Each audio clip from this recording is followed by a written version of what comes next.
painting, the inspiration behind this is planting a seed, leaving something behind, a legacy or something for students to find peace in. Tonight we're following a quote, which means they tried to bury us, they didn't know we were seeds. So this is for every and anyone that might just feel like you're contained.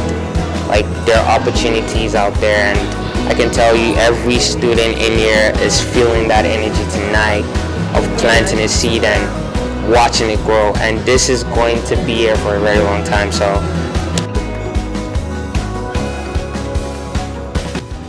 I think the best outcome is for the general public, many visitors, to check out all the innovation and creativity that the students have here at the Story Arts Center.